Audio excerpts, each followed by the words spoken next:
Alamin ang latest weather update ngayon dito sa Sir Aris Official Weather News Today. Kung makikita po natin sa satellite imagery natin, meron tayong dalawang weather system na nakakapekto dito sa ating bansa. Una na dito ang shear line. Ito yung salubungan ng mainit at malamig na hangin. Ito ay currently nakakapekto dito sa eastern section ng Southern Luzon at Visayas. Samantala, yung northeast monsoon naman natin ay umiiral din dito sa may northern at central Luzon. Sa ngayon, wala naman tayong minomonitor na anumang bagyo or low pressure area sa loob at labas ng ating Philippine Area of Responsibility na possible makaapekto dito sa ating bansa within the next 5 days. Para naman sa magiging panahon natin ngayong araw, kung makikita natin patuloy pa rin yung epekto netong shear line dito sa may Bicol region, Mimaropa, pati na rin dito sa Quezon. Kaya asahan po natin, makakaranas sila ng maulap na papawirin na may mga kalat-kalat na pag-ulan.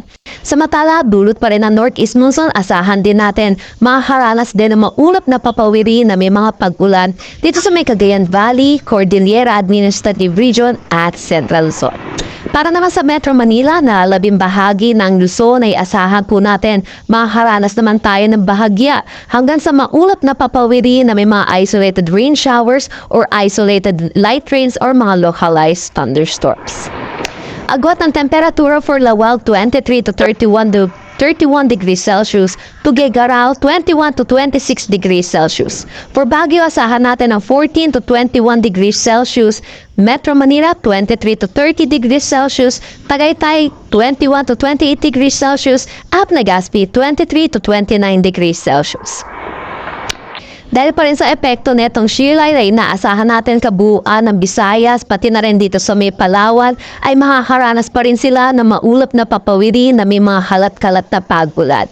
Kung makikita din natin, meron din tayong mararanasan ng mga pag-ulan dito sa may Davao Region at Caraga, dulot ito ng Intertropical Convergence Zone or ng ITCZ. Pero para naman dito sa nalalabing bahagi ng Mindanao, asahan po natin makakaranas naman sila ng maaliwalas na panahon pero mataas po ang tsansa ng mga localized thunderstorm pagdating sa hapon at sa gabi.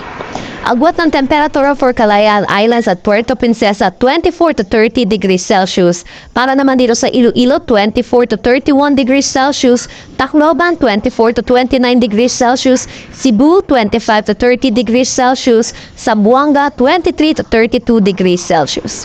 For Cagayan de Oro, asahan natin 25 to 30 degrees Celsius at Davao 25 to 31 degrees Celsius.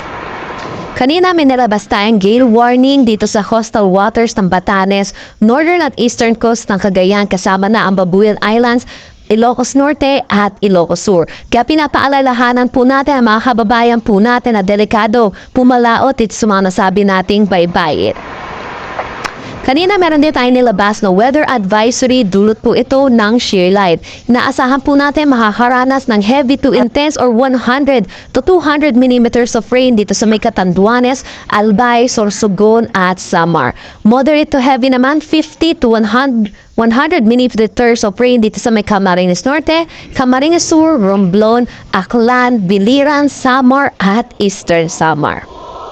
Para naman bukas, inaasahan natin aangat po yung axis netong shear line. Kaya kung makikita natin, makakaranas dito sa may Quezon na moderate to heavy or 50 to 100 millimeters of rain. Pero inaasahan pa rin po natin ang heavy to intense na mga pag-ulan pa rin dito sa may Camarines Norte, Camarines Sur, Albay.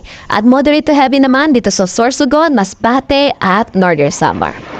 Para naman sa Sunday, inaasahan natin bahagyang hihina yung magiging dala na itong pag-ulan ng shear line at inaasahan natin ang moderate to heavy na pag-ulan dito sa Quezon, Camarines Norte, Camarines Sur, Catanduanes, Albay at Sorsogon.